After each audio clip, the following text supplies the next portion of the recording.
some of you will get lost later on. It's better to get lost later on than early on. Okay?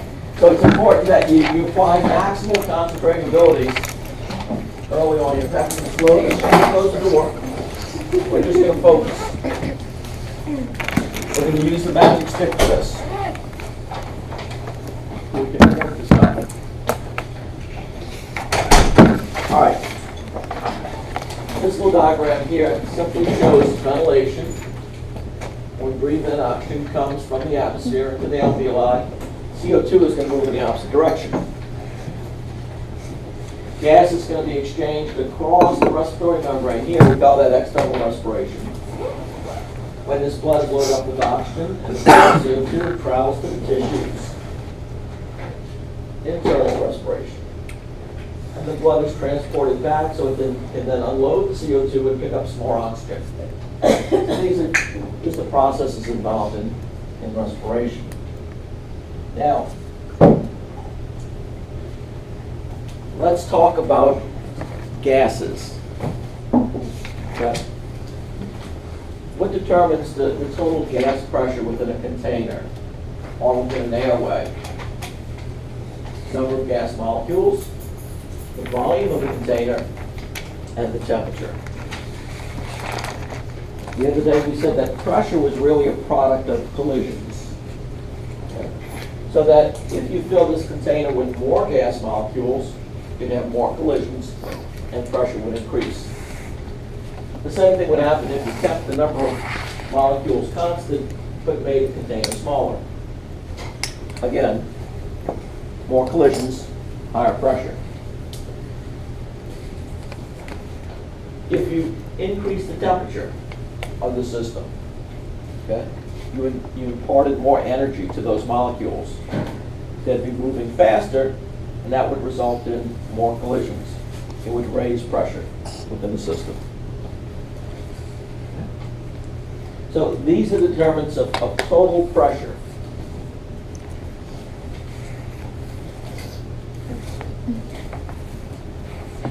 Now, when we talk about the respiratory system, oftentimes we use the term partial pressure. Partial pressure. Each gas within a mixture contributes partially to total pressure. Okay? We say that each gas within a mixture has a certain partial pressure, such that if we add up the partial pressures of all the gases within a mixture, we'd come up with the total pressure. Now, Dalton's law says that the pressure exerted by an individual gas in space is independent of the pressures of the other gases in the mixture. I can determine the partial pressure of a particular gas by multiplying its percentage. Okay? It's a proportion of the total gas content times the total pressure. So for example, if I wanted to figure out the partial pressure of oxygen in the atmosphere, and I know that the total atmospheric pressure is 760 millimeters of mercury, and I know that oxygen makes up 21% of that mixture, well, to figure out the partial pressure of oxygen in the atmosphere, I could simply multiply 21% or 0.21 times 760 millimeters of mercury. That would give me oxygen's contribution to the total pressure. Or another way of saying it, it would give me oxygen's partial pressure. Okay. So oxygen makes up 21% of atmospheric gas. If I take that 21%, multiply it times total pressure, and this is at sea level. This is where we are. Atmospheric pressure is 760 millimeters of mercury. Then it would tell me that the partial pressure of oxygen in the atmosphere is close to 160 millimeters of mercury.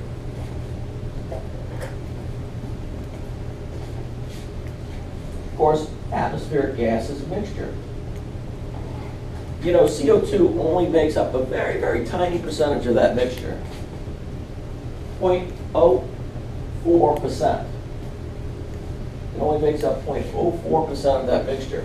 So if I multiply the percent CO2 times the total atmospheric pressure. It turns out that the partial pressure of CO2 in the atmosphere is only 0.3. For all practical purposes, it's negligible.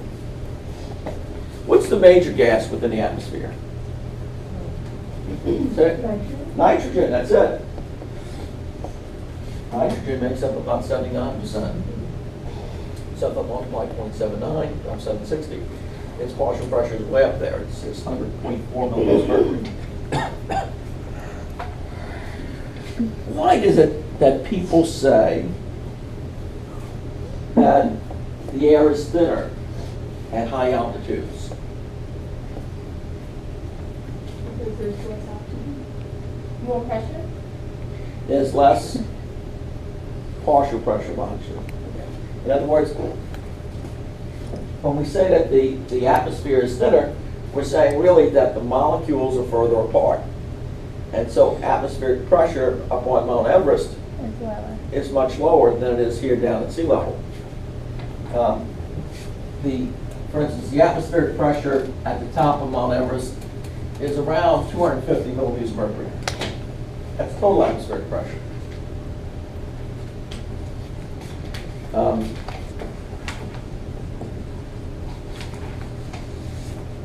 So if it's 250 millimeters of mercury, and I wanted to figure out what the partial pressure of oxygen in the atmosphere was at that altitude, okay, I would say, okay, the partial pressure of oxygen is equal to, it's still 21% of the mixture, but it's 21% of 250.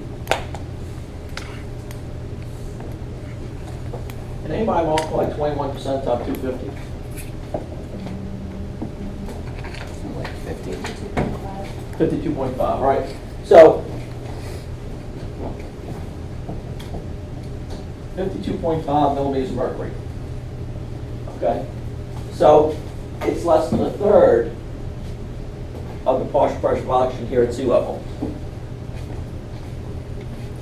Why is that important? Well, it's because it's that partial pressure of oxygen in the atmosphere that ultimately forms the gradient that moves oxygen into the pulmonary capillaries.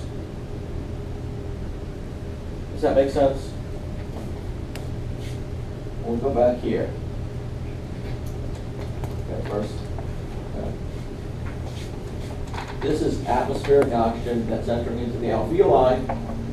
And the reason oxygen moves from the alveoli to the pulmonary capillaries is because there's a gradient, with the partial pressure of oxygen being higher here than it is here. The higher that gradient, the greater the flow of oxygen into the pulmonary capillaries. If you're up at the top of Mount Everest, that gradient is much smaller. So you have less oxygen crossing that respiratory membrane into the pulmonary capillary blood. You become hypoxemic. So that's why everyone that climbs Mount Everest, they wear supplemental oxygen. Because there's not enough oxygen in the atmosphere, its partial pressure isn't high enough to achieve adequate oxygenation within the bloodstream. Does that make sense to everyone?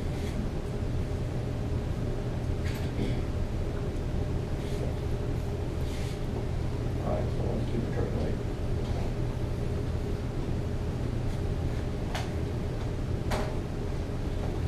Okay.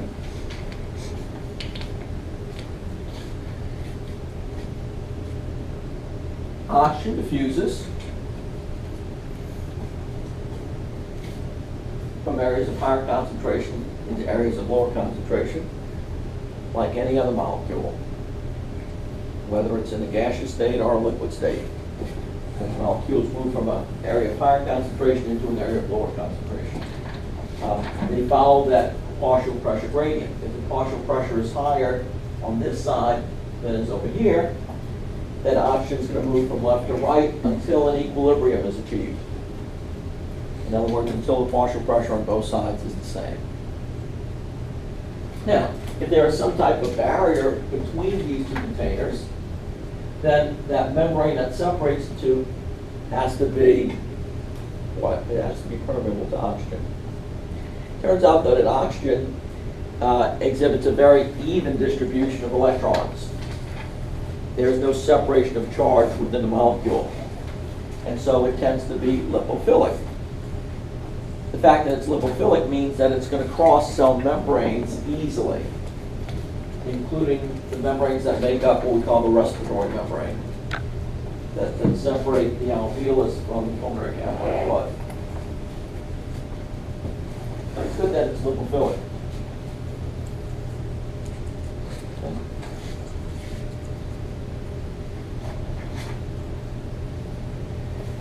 So what it says here is that gas molecules dissolve in liquids and diffuse between air and liquid, again following that partial pressure gradient. If the partial pressure of oxygen in the gas above the liquid is higher than it is within the liquid, then oxygen is going to move from the air into the liquid. In fact, it's going to keep moving until there is an equilibrium. Okay? That the number of molecules that dissolve in a liquid is directly proportionate to the partial pressure of the gas above. Okay? Now, when equilibrium is achieved, the partial pressure on either side is the same.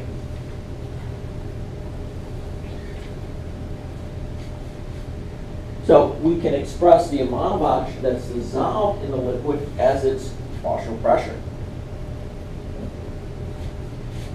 And once equilibrium is achieved, it's the same as the partial pressure of the oxygen above within the air. So this is even more analogous to what happens between the alveolus and the pulmonary capillary blood. Oxygen is going to move from an area of higher pressure into an area of lower pressure until equilibrium is achieved.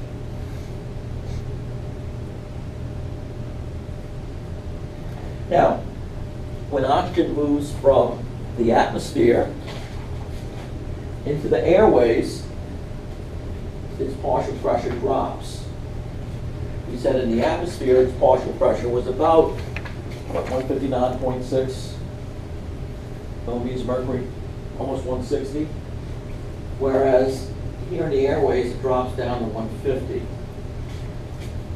The partial pressure of CO2 is still negligible. We can say it's zero. Okay. But the question is, why does the partial pressure of oxygen within the airways fall from about 160 to 150? Well, when we talk about the partial pressure of oxygen in the atmosphere, we're talking about a dry gas mixture. That oxygen makes up 21% of that dry mixture of air. Okay? But once the air enters into the airways, that air becomes humidified. In other words, the mucous membranes of the airways release water vapor that then contributes to the total pressure within the airways. So now this air is moistened.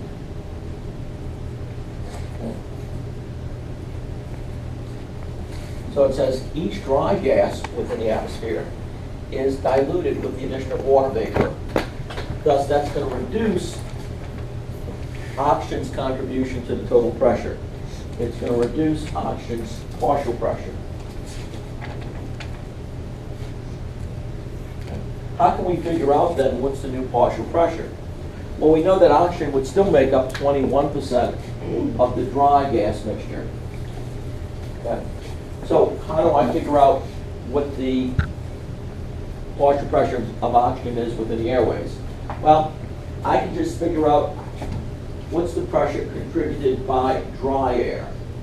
If I know that water vapor, okay, has a partial pressure of 47 millimeters of mercury, I can subtract that from the total pressure, and that gives me the pressure created by the dry gas. And I simply multiply that times 21% for oxygen. Okay. So that within the airways, if I subtract 47, which is the partial pressure of water vapor, okay, that gives me a difference of 713 millimeters of mercury.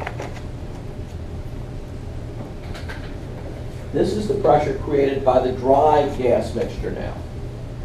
And I know that oxygen makes up 21% of that mixture. So if I multiply this times 0.21, it gives me a partial pressure of oxygen within the airways of 150 millimeters mercury. So that as air leaves the atmosphere and enters into the airways, its partial pressure drops because of humidification.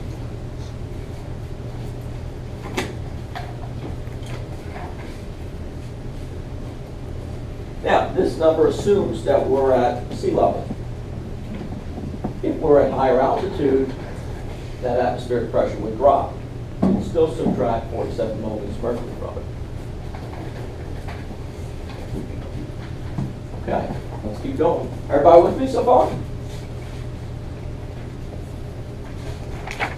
So, here now we see the partial pressure of oxygen within the airways is 150, CO2, 0.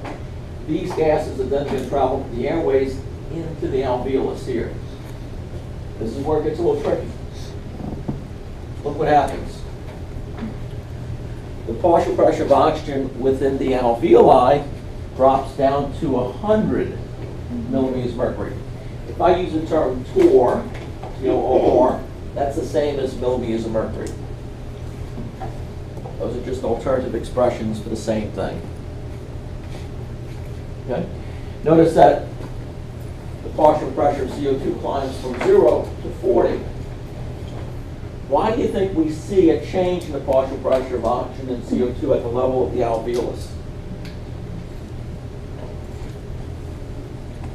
They're exchanging. Right, because oxygen is being consumed.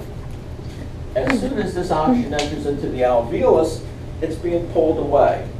It's diffusing from the alveolus into the bloodstream as it's being consumed by body tissues. At the same time, body tissues are producing CO2, and as the CO2 reaches the pulmonary capillary blood, it then moves across that respiratory membrane and enters into the alveolus.